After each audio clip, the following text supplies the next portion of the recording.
gustó ahorita que Pam me mencionaba y decía, a nosotros no nos dan las cuentas, pero en tus manos, Señor. Y me acordé de ese pasaje en Éxodo cuando Moisés está en el monte con Dios y le dice Dios a Moisés, ¿qué tienes en tus manos? ¿Qué le dijo Moisés? Una vara. ¿Una vara de qué era esa vara? ¿Se acuerda, hermano? De pastor. ¿Qué podía hacer Moisés con una vara de pastor? Asustar a los lobos, si bien le iba, ¿no? Y Dios le dice, pues con ella harás mis milagros.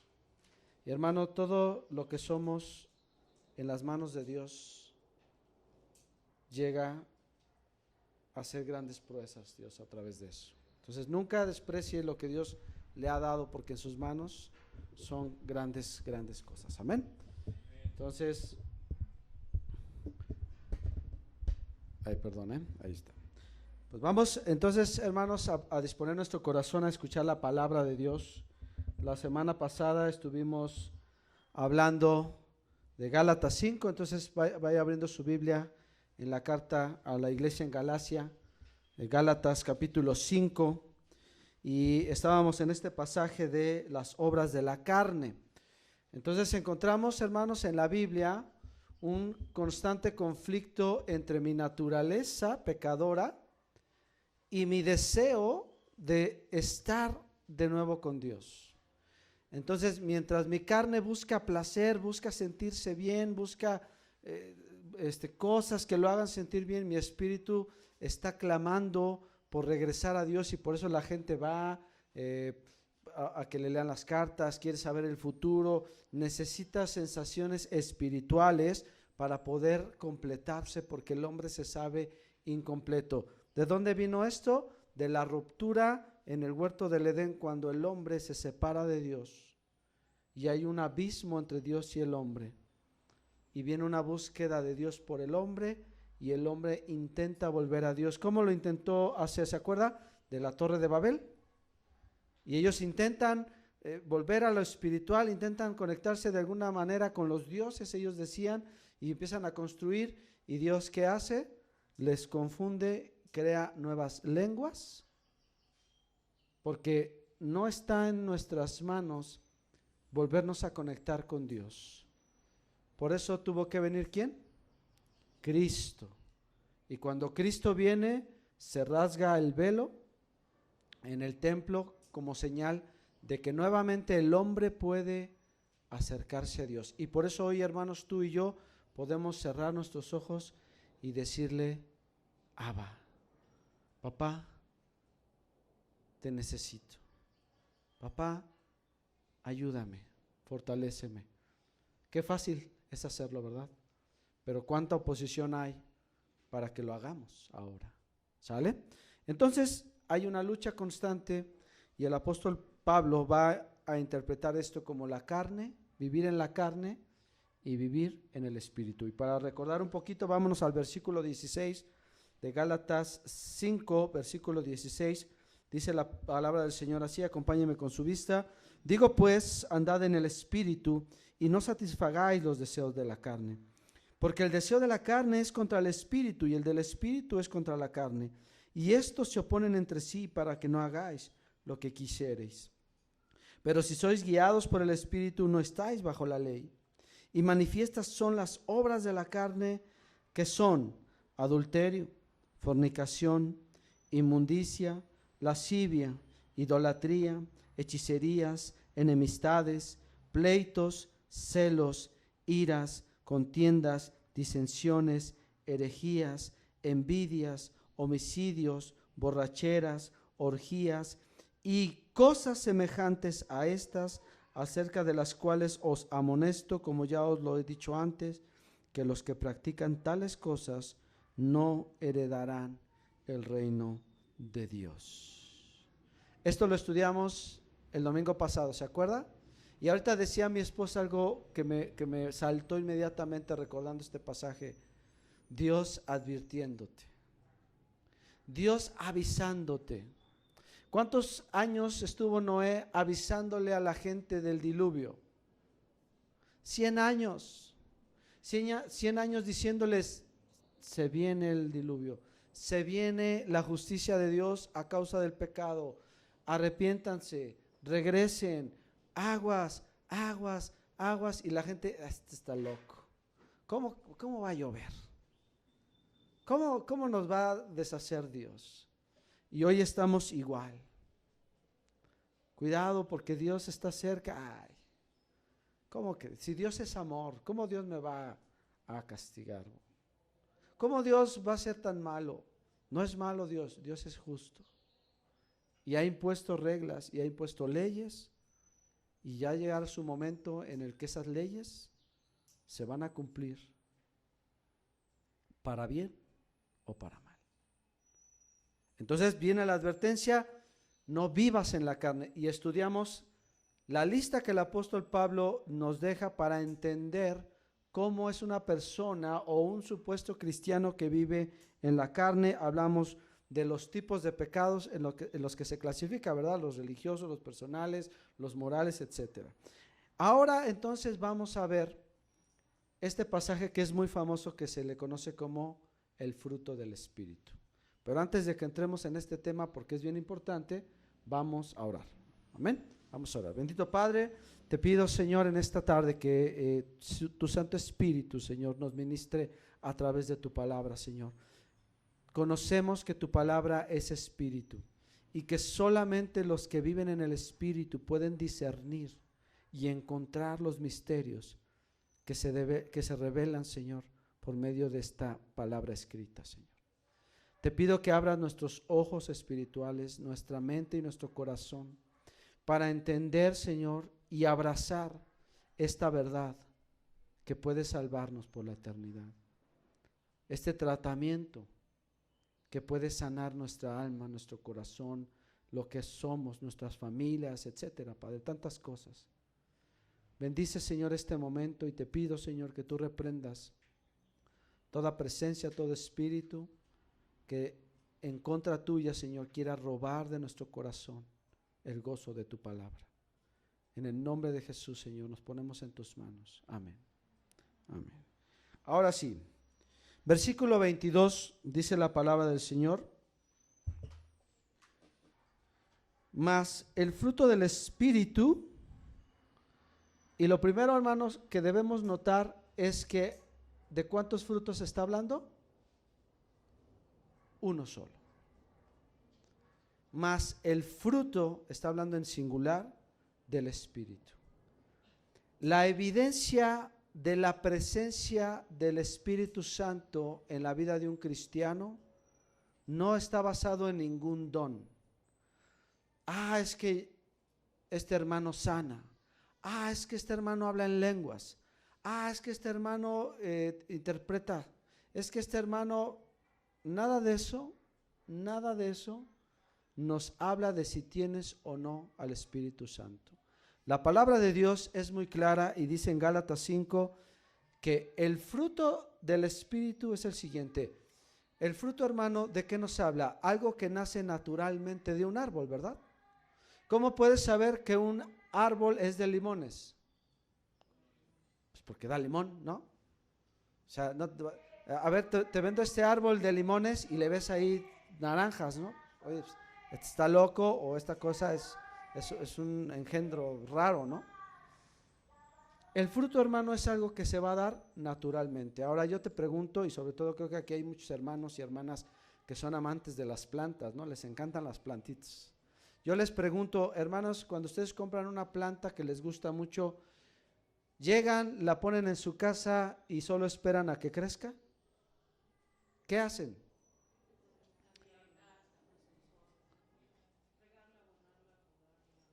Y toda una serie de pasos, ¿verdad? Y hay que saber cómo regarla, qué le pones, qué no le pones, ¿no? La llenura, la presencia del Espíritu Santo en mi vida es una realidad, hermano. Cuando tú estás ahí, cuando tú viniste a los pies del Señor y le dijiste, Señor, aquí está mi vida, perdóname, Dios te selló con el Espíritu Santo. Pero es nuestra responsabilidad lo que el apóstol Pablo le dice a Timoteo: te exhorto, te amonesto que hagas encender el don de Dios que está en ti. ¿A qué se refiere? Al Espíritu Santo. Que avives el fuego que está en ti. Es nuestra responsabilidad, hermanos, que la presencia de Dios se manifieste cada día. No porque no esté, sino porque nosotros somos quienes se lo impedimos. Porque aunque somos cristianos, aunque le hemos entregado nuestra vida a Dios, seguimos teniendo el libre albedrío de elegir cuándo Dios puede intervenir o no en mi vida. Señor, quiero que me bendigas, pastor, vaya a orar por mi negocio, por esto, por lo otro, por mi hijo, por mi hija, pero tú no quieres cambiar tu actitud, pero tú no quieres perdonar. Entonces le decimos a Dios, aquí sí, aquí no, y por eso Dios no puede actuar como podría hacerlo en nuestra vida. Y entonces cuando yo permito y hago morir en mí las obras de la carne y empiezo una búsqueda profunda de Dios, la siguiente prédica que me toque, vamos a hablar de cómo avivar ese fuego que es el Espíritu Santo, ¿sale? Hoy vamos a hablar cuál es este fruto que surge a través de eso. Cuando yo estoy viviendo en el Espíritu, vivo una vida cristiana genuina, no una vida religiosa, no una vida de tradiciones y formas, no, una vida auténtica. Cada día de mi vida sucede lo siguiente: empieza a crecer un fruto en mi corazón. Ese fruto empieza con varias cualidades. ¿Cuáles son? Y aquí el apóstol Pablo nos lo empieza a mostrar. El primero de ellos, ¿cuál es? El amor. El amor. Ay, qué bonito el amor, pastor. Pero el amor que habla aquí es ese amor que el apóstol Pablo después va a describir en la primera carta a los Corintios capítulo 13. La palabra agape, que es un amor que se da sin ninguna condición. Es un amor que se basa no en los méritos, sino en la convicción en la que yo he decidido amar a otra persona, no por lo bueno o malo que haga, sino porque esa es mi decisión. ¿Quién nos amó de esta manera? Juan 3:16, ¿quién se lo sabe? De tal manera amó, dice agape, Dios al mundo, que dio a su Hijo unigénito. Hermano, ¿qué hiciste tú para que Dios te amara? ¿Has hecho algo? No, es que yo le compuse una canción a Dios que no, o sea, se quedó así. ¡Oh! ¿Qué canción? ¿Cómo no lo voy a amar? Hermano, la alabanza que Dios recibe en el cielo es indescriptible. El apóstol Pablo habla de sonidos que el hombre no puede entender, que Dios en el Espíritu puede recibir de sus ángeles. Si ahorita decimos, bueno, yo digo así, qué bonito se escucha la alabanza y los chicos están creciendo cada vez más en la música y lo disfruto y digo, me imagino cuando escuche la alabanza en el cielo, ¿cómo será? Wow. Ese amor que se da sin condición, el cristiano tiene que aprender a dar este amor. Tienes que aprender a amar a tu prójimo como a ti mismo. Y constantemente escuchamos esta exhortación de Cristo, ¿verdad? En los evangelios, ama, ama. ¿Quién nos amó? Cristo nos amó. Y estaba en la cruz, estaba colgado, estaba sangrando, estaba agonizando y de sus labios solo decía, Padre, perdónalos. ¿Cómo reaccionas tú cuando alguien te hace algo? No, me las va a pagar. Ahorita que llegue y me va a conocer. Y vivimos en la carne, porque la carne así reacciona, ¿verdad? Pleitos, contiendas. Pero cuando el fruto del Espíritu está creciendo en mí, yo ya no puedo resguardar ese tipo de sentimientos y sensaciones en mi vida. Puedo molestarme, o sea, si hay un impulso como de, Pero como el Espíritu está en mí, así como si me echaran una cubetada de agua, bueno, Señor te bendiga. Pero escuchábamos muy atinadamente al principio de nuestro culto, ¿de dónde crece la fe? De estarme alimentando de la palabra de Dios. Cuando amas, hermano, lo haces sin condición. Es que yo amo a mis hijos, pero yo espero que mis hijos hagan esto y esto por mí y esto por mí, porque si no, entonces no me aman. O yo voy a amar a mi esposo si él me lleva a tal lugar y me compra esto. O a mi esposa si es así y es así. Eso no es el amor que la Biblia nos muestra. Ese es el amor egoísta que yo he formado en mi propio concepto. Y eso es lo que está llevando al hombre al fracaso en los matrimonios, en las amistades, en las relaciones padres e hijos, etcétera, etcétera. En segundo lugar, vemos la siguiente cualidad, que es el gozo. ¿Qué es el gozo, hermanos? El gozo no es una emoción.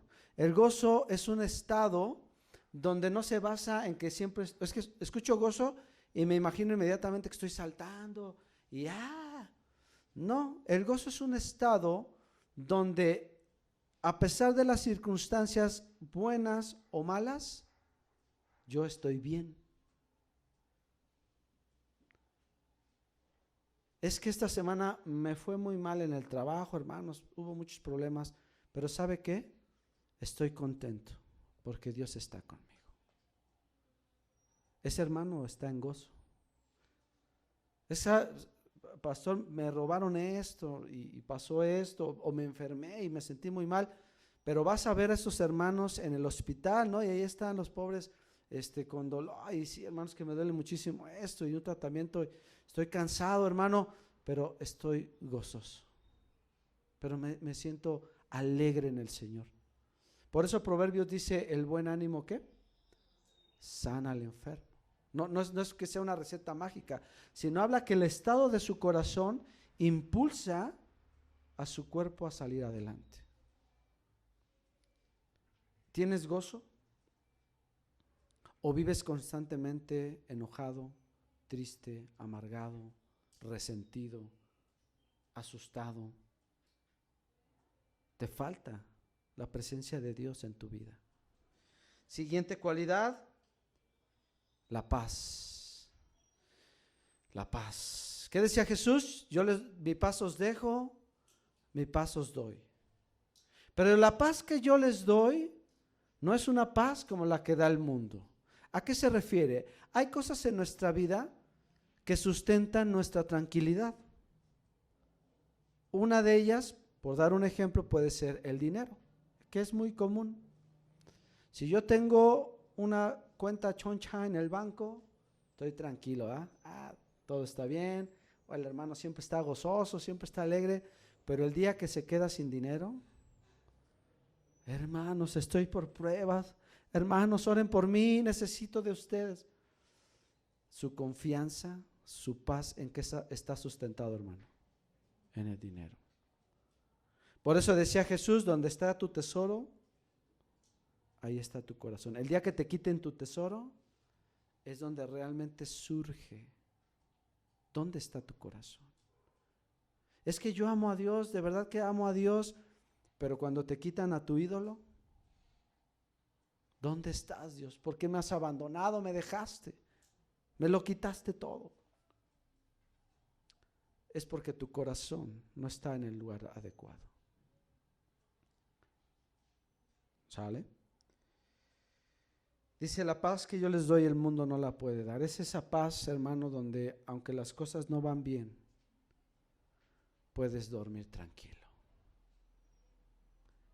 Señor, he hecho lo que tenía que hacer. Mañana necesito comprarme este medicamento.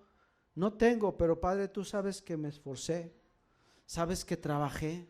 Sabes que salí a buscar. Hice lo que estaba en mis manos.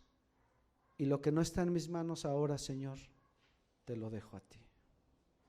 Y entonces en paz me acostaré y así mismo dormiré, porque tú, oh Jehová, me haces estar confiado el Salmo número 4. Entonces no importa cómo te fue en el día, hermano, Dios ya tiene tu vida en sus manos. No te preocupes por mañana, qué has de vestir, qué has de comer, decía Jesús, ¿por qué se afanan?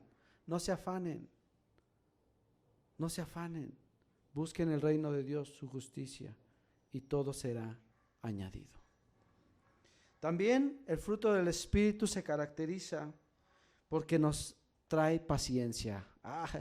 Y a mí me pega, pero así, en el gancho al hígado, ¿no? Como dicen en el box. Yo soy sumamente impaciente. Y yo creo que aquí muchos hermanos que han trabajado conmigo en el ministerio, los jóvenes, a veces me han visto, ¿no? Cómo soy impaciente. Ya esto, a ver, yo lo hago. Mi esposa, bueno, pues, ¿cuántas historias podría platicarles de mi impaciencia? Pero quiero decirles, hermanos, que Dios desarrolla la paciencia. Y esta es una de las cosas que son diferentes al mundo. El mundo busca darte placeres inmediatos. Pero Dios te enseña que las cosas más valiosas de la vida se trabajan con paciencia. ¿Sí? Entonces, ¿quieres que Dios obre en tu vida? No dejes de orar. Quisiéramos, ¿verdad? Ahorita, Señor, te pido por tal persona, Padre, en el nombre de Jesús declaramos sanidad, amén, y abriéramos los ojos, ya sanó. ¿Dios lo puede hacer? Claro, porque Dios es poderoso, pero el propósito de Dios no es convertirse en nuestro santo milagrero. El propósito de Dios es transformar nuestro corazón. ¿Y se acuerdan que hablábamos de los milagros en los que estamos en el discipulado? Un milagro tiene por base la gloria de Dios y la extensión del evangelio en la vida de las personas. Hay que tener paciencia. Estoy orando y sigo enfermo de esto, pastor. Estoy orando y sigo sin trabajo, pastor. No dejes de orar, porque Dios te quiere enseñar algo y está insistiendo, pero tú estás tan desesperado que no logras escuchar la voz de Dios. Se acordarán, en el Génesis capítulo 18 se nos narra la historia de Agar e Ismael. Ellos salen al desierto cuando Sara y Abraham los tienen que correr por un conflicto, y van en el desierto, se les acaba el agua en el desierto. Imagínate. Ismael es un joven más o menos de 17 años, es más débil que su madre y empieza a desfallecer por la sed, por la deshidratación. Y dice la palabra del Señor que a lo lejos Agar ve un árbol y lo lleva a ese árbol y lo recuesta ahí. ¿Para qué? Para dejarlo morir. Qué fuerte, ¿no? Una madre resignada a ver a su hijo morir. Se aleja, dice, a la distancia de un tiro de arco, que son más o menos 50 metros, pero dice que él iba caminando a la distancia y escuchaba los lamentos de Ismael. Qué escena, ¿no? Tan dura, cuando escuchas a tu hijo. Si a veces yo he escuchado, ¿no?, a niños que están enfermos con quejidos de agonía, híjole, hermano, no, o sea, no se lo deseas a nadie, ¿no? Y me ha tocado orar por niños así, y estamos orando y están en agonía. Ay, es muy fuerte. Imagínense esta mujer. Pero desciende Dios, escucha el llanto del muchacho, el ángel de Jehová, dice la escritura, habla con Agar y le dice: Agar, no tengas miedo, porque Dios está con el muchacho. Y en ese momento le son abiertos sus ojos. ¿Y qué cree que había a unos metros de donde estaban ellos? Un pozo. Dios no hizo aparecer ese pozo. Ese pozo estaba ahí. Pero ellos estaban tan desesperados ya, tan llenos de temores, es que nos vamos a morir aquí, que no lograron ver. Y pasaron a un lado del pozo. Y así a veces nosotros, hermanos, estamos tan desesperados. Es que Dios, ya contéstame. Y Dios muchas veces ya me habló, ya me dio la respuesta, o ya está listo. Pero como mi corazón sigue sin estar listo, no puedo experimentar. la bendición que viene por la impaciencia que hay en mí. Pero cuando yo estoy fortalecido, entonces la paciencia se convierte en una virtud del cristiano. ¿Sale? Entonces soy paciente hacia los demás, hacia conmigo mismo, porque el que es impaciente también consigo mismo lo es, ¿sabe? Y eres más cruel contigo mismo que con otras personas, y debes cambiar eso, porque Dios te ama y tú también debes aprender a amarte. También dice la benignidad, un sentido de hacer siempre lo bueno, lo correcto. No pagues mal por mal, dice la Escritura. ¿Por qué no debo pagar mal por mal? Cuando la ley decía, ¿verdad? La ley de Moisés decía ojo por ojo. Pero yo os digo, decía Jesús, bendigan a quienes les maldigan. ¿Por qué, hermano? Porque usted debe entender que la lógica del hombre es distante a la lógica de Dios. Y cuando usted bendice a quien le trae maldición, la bendición es para usted. ¿Por qué? Porque dice la Escritura, mía es la venganza, dice Jehová, yo pagaré. Cosa dura es caer en manos de un Dios vivo.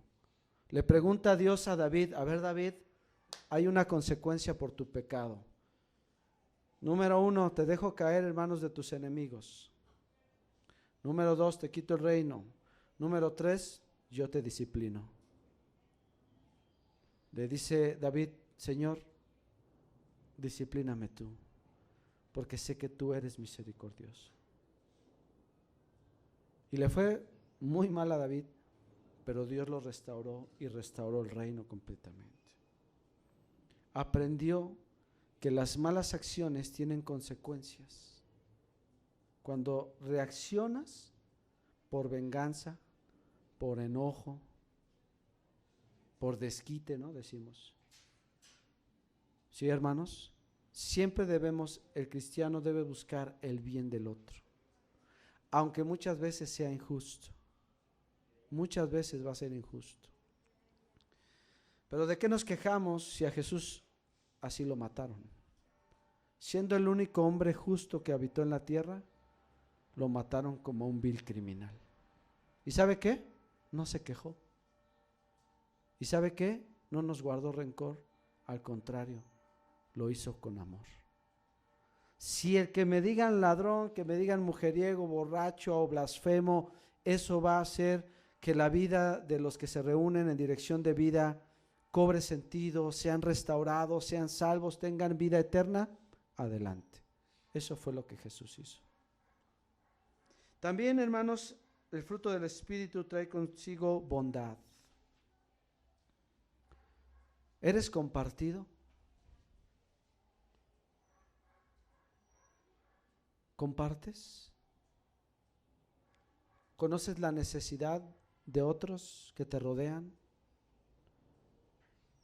Porque la virtud, hermano, es esta. Muchos dicen, es que pastor, yo apenas me alcanza, apenas si puedo. ¿Cómo voy a compartir? ¿Cómo voy a ser bondadoso con otros? Pero la virtud no está en dar lo que nos sobra. La virtud está en dar de lo que tenemos. Estaba Jesús sentado, ¿verdad?, en el templo con los discípulos, y llega un hombre rico. ¿Y qué dice que hacía este hombre? Sonaba, ¿verdad?, la bolsa. Hombre, este hombre trae como 100,000 pesos de ofrenda. No, es un hombre de fe, gloria a Dios, es un hombre bendecido. Sería uno de los hermanos favoritos en la iglesia moderna, ¿no? Y así llegó a las arcas, llegaba para que todos lo vieran. Mira cuánto voy a dar, cuánto amo a Dios, lo amo, 100,000 pesos. Y lo echaba, ¿no? Y pues se escuchaba paz. Y todos, wow. Y dice la Escritura que llega una viuda con unos centavos. Los empieza a contar Se rasca por acá, por acá. Es todo lo que traigo, y lo echa. Y Jesús voltea a ver a sus discípulos y les dice: ¿quién dio más? Las matemáticas, ¿quién dio más según las matemáticas? El rico, ¿verdad? Pero las matemáticas de Dios, ¿quién dio más? La mujer. Y le dijo: esta mujer dio más, porque aquel dio de lo que le sobra, pero ella dio de lo que tenía. Es que yo no tengo para dar, pastor. ¿No puedes orar por una persona? ¿No puedes abrazar a una persona que está triste?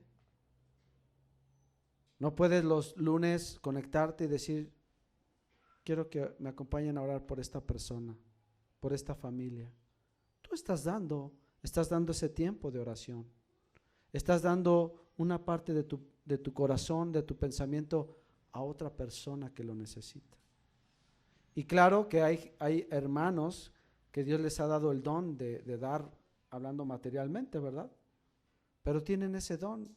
Y la Biblia dice en Romanos: el que da, dé con liberalidad, es decir, con un corazón de bendición.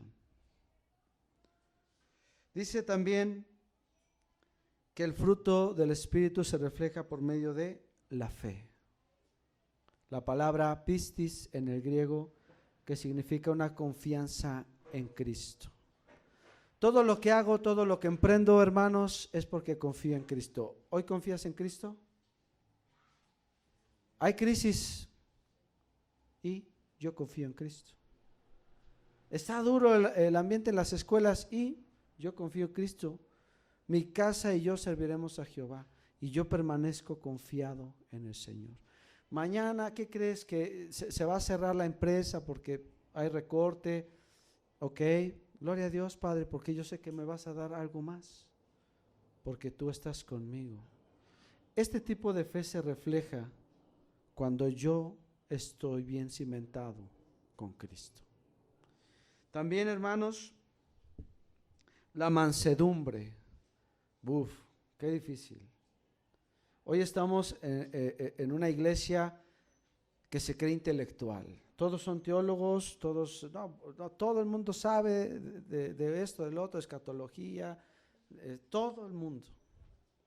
Pero, hermanos, esa es una frase que me gusta mucho de un pastor: todos los que estudiamos la palabra de Dios, todos los que pretendemos enseñarla, no pretendemos aprenderla para simplemente exponerla, sino nos preparamos para vivir la palabra de Dios. Entonces ese era el gran éxito de Jesús, porque Jesús, cuando hablaba, bienaventurados los que, no, Mateo 5, y empezaba a hablar. Y cuando daba exhortaciones: vosotros sois la luz del mundo, la sal de esta tierra, etcétera, etcétera. Todo el mundo volteaba a verlo y volteaba a ver su vida y lo que decía, y decían: sí, cierto, es verdad. Entonces la vida del cristiano no es una teología, la vida del cristiano es eso, es un estilo de vida. Por eso habla de mansedumbre. Aprendan de mí, dijo Jesús, que soy manso y humilde. ¿Cómo vas a ser humilde si tú mismo te dices humilde? Pero Él lo demostraba, porque todos querían hacer milagros como Él. Hoy todos quieren, ¿verdad? Ay, Señor, lléname de tu espíritu, que pueda sanar, que pueda hacer descender fuego del cielo como los profetas. Lo que Jesús desea, y el milagro más grande que va a haber en tu vida, es cuando tú seas humilde de tu corazón.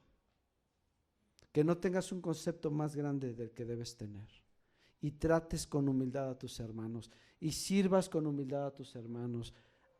Que no te sientas el especial de la iglesia ni de tu casa. No, es que yo soy el ungido aquí. No, hermanos, todos hemos sido ungidos con el Espíritu y tenemos diferentes papeles, diferentes tareas. También la templanza. ¿Cómo está tu mente ahorita? ¿A qué se refiere contemplado, hermano? ¿Alguna vez ha ido a un lago cristalino, a una laguna cristalina? un río, ¿no?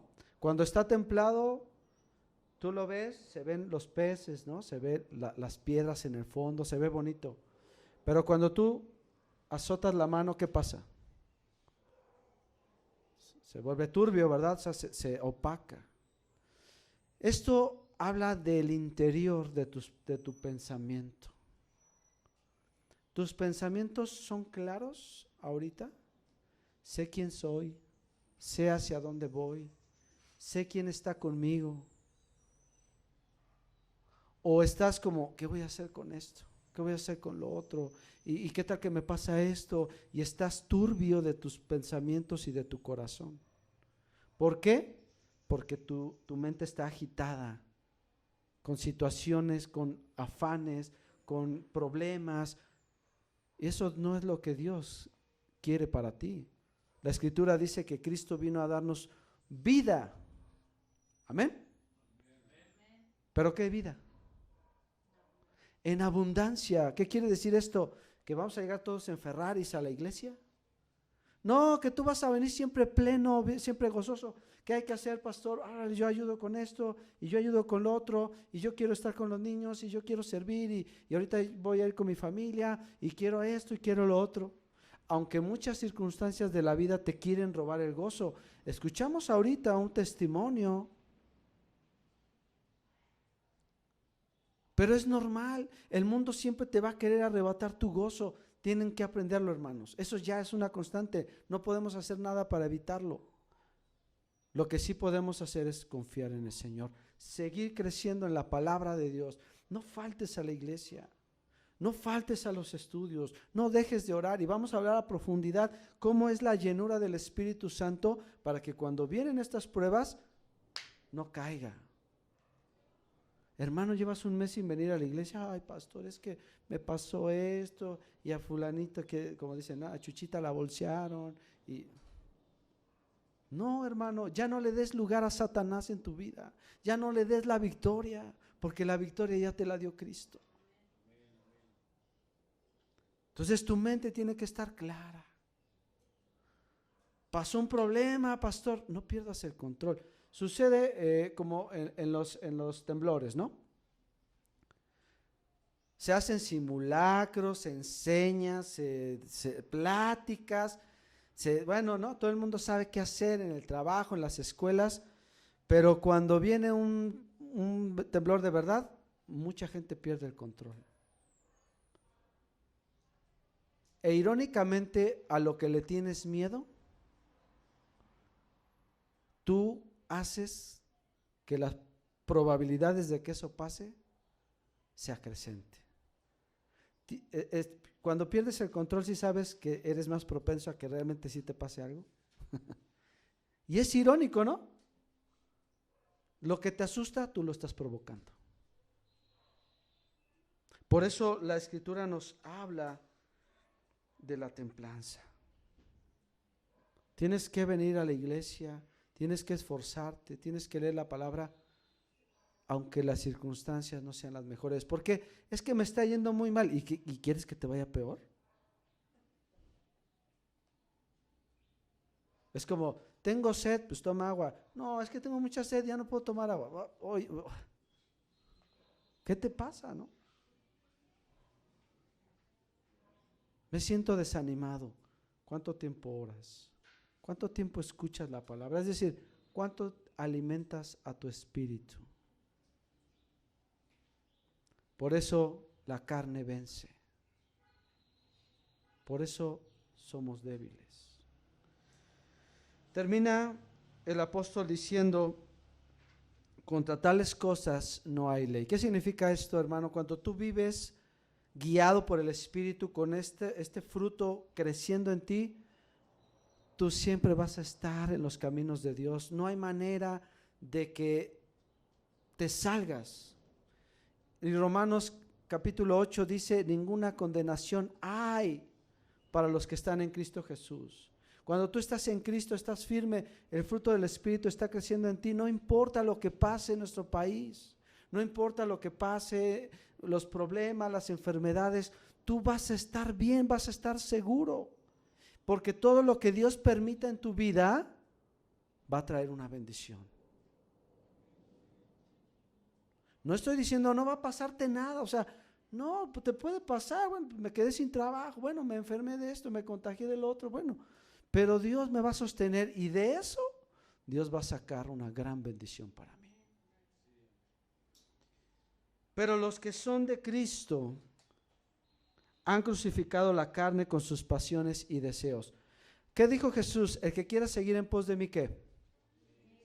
Niéguese a sí mismo, cargue su cruz. ¿Cuándo? Los domingos a mediodía, porque hay que ser cristiano los domingos, ¿eh? No, dice, cargue su cruz cada día. Es decir, cada día yo debo tomar la decisión de seguir a Cristo. No es, ay Señor, ya vine a la iglesia, ya te oré, es mi ración de la semana. No, hermano, a ver, comen solo el domingo y llega el siguiente domingo, a ver, ¿cómo llegarías? O si es que llegas, ¿no? Pero así somos espiritualmente y creemos que con comer tantita comida el domingo espiritual, voy a llegar al siguiente domingo. No vas a llegar. Y si llegas va a ser así, arrastras, ¿no? Si es que llegas. Entonces, hermano, cada día es un sacrificio, cada día es una decisión, porque hemos crucificado esas cosas del mundo para ganar a Cristo. Si vivimos por el Espíritu, andemos también por el Espíritu. No nos hagamos vanagloriosos, irritándonos unos a otros, envidiándonos unos a otros. Recuerde que este tema surge por el conflicto que hay entre judíos y gentiles acerca del judaísmo. Entonces les dice, miren, si quieren a ver, ¿quién tiene la razón? Ni tú la tienes ni tú la tienes. Mientras estén en pleito, están mal los dos. Porque el que anda en el Espíritu realmente, por eso les pasó la lista. Hermano, haz tu examen. Hazte tu radiografía. ¿Se acuerdan que dijimos el domingo pasado? ¿Sí se hicieron su radiografía? ¿Y cuántos le salieron 4 manos? ¿No? A mí me salieron como 3 pies, 4 manos, pastor, y costillas de más. Ok, vamos a empezar a llevar el tratamiento. Y este tratamiento es una vida de adoración. En serio, conéctate a la oración. Ora con los hermanos. Conéctate con las mujeres. Métete al discipulado. Pon alabanzas en las... el pastor en las mañanas hago que hacer, o mientras voy al trabajo, ponte alabanzas. Ponte una prédica. Si no sabes a quién escuchar, porque hay que tener cuidado a quién escuchamos también, acércate a los líderes. Pastor, ¿qué me recomiendas leer? ¿Qué me recomiendas escuchar? Pero aliméntate. No te duermas escuchando a Pati Chapoy, porque nos alimentamos de chatarra, de las novelas, de las películas, de la música que escuchas. No, el pecado no radica en la música, sino en lo que trae consigo, de qué te estás llenando tu corazón. ¿Sí? Entonces, por eso, hermanas, no esta rata de 2 patas, hermano, estás bien doctrinado de lo que estás escuchando, de lo que estás dejando entrar en tu corazón. Por eso Proverbios capítulo 4 dice, sobre toda cosa guardada, guarda tu corazón. Hermano, vivamos por el Espíritu. El Señor está cerca. El Señor está cerca. Y no te vaya a pasar que te des cuenta de lo que tenías que hacer cuando ya es tarde. Si hubiera hecho caso, si me hubiera esforzado. ¿Y qué me costaba dar un poquito más de tiempo? ¿Y qué me costaba? Pues ya te costó y te puede costar la vida eterna. Y no es el deseo de Dios. Por eso hoy Dios nos advierte. Póngase de pie, vamos a orar. Padre bendito, cuán dulces son a nuestro ser tus palabras, Señor. Es como la miel, pero para muchos, Señor, cuando no estamos viviendo en el Espíritu, puede ser un sabor amargo, porque nos confronta. Y hoy quiero pedirte, Padre, que nos llenes con tu Espíritu, Señor. Porque hay mujeres aquí, hombres, que anhelamos, Señor, tu presencia cada vez más fuerte, Señor, en nuestros corazones, en nuestra mente. No queremos vivir ya más, Señor, una religión. Religiones hay muchas, pero Dios, solo tú. Tú eres el único y verdadero. Muéstranos tu verdad. Enséñanos a andar en tus caminos y sobre todo, Padre, que no nos pase lo que aquel árbol, Señor, cuando nuestro Señor Jesús lo maldijo por no dar fruto. Porque todo árbol que no da fruto es cortado y echado al fuego, dice tu palabra, y no queremos ser árboles que no demos fruto. Queremos ser ese buen árbol que da su fruto en su tiempo, que está junto a las aguas de las corrientes, que da su fruto en su tiempo y que su hoja nunca cae. Señor, usa nuestras vidas, Señor, para tu gloria. Ayúdanos a crecer, Padre, a ser mejores cristianos, que la gente vea en nosotros esa luz que cambió la humanidad cuando nuestro Señor Jesús vino y nació. Esa luz que dice el profeta Isaías les resplandeció, que esa luz hoy brille también en nosotros, Padre. Que ya no vivamos más, Señor, esclavos del pecado, de la carne, de nuestros deseos. Que podamos decir como el apóstol Pablo, con Cristo estoy juntamente crucificado, ya no vivo yo, mas vive Cristo en mí. Que nuestros matrimonios, que nuestras familias, que nuestros negocios, trabajos, la manera en la que nos relacionamos, Señor, pueda ser, Señor, un reflejo siempre de tu luz en nuestra vida. Que seamos un ejemplo, Padre, de que tú vives y reinas, y no un ejemplo del que ha apostatado, Señor, tu palabra, o el que se ha enfriado, o del que ha caído por falta de tu Espíritu. Toma, Señor, nuestras vidas, toma tu iglesia, Padre, y no nos dejes vivir más, Señor, en la carne. Enséñanos a encender este fuego en nuestro corazón, que es tu Santo Espíritu. Enséñanos a escucharlo, enséñanos a obedecerlo, enséñanos a distinguir su voz de otras voces que me quieren desviar de tu presencia, para que una vez entendiendo esto, podamos, Señor, vivir plenamente hasta el fin del mundo, Señor. Te damos gloria, te damos honra, Señor, y te pedimos estas cosas en el nombre de Jesús. Amén. Amén.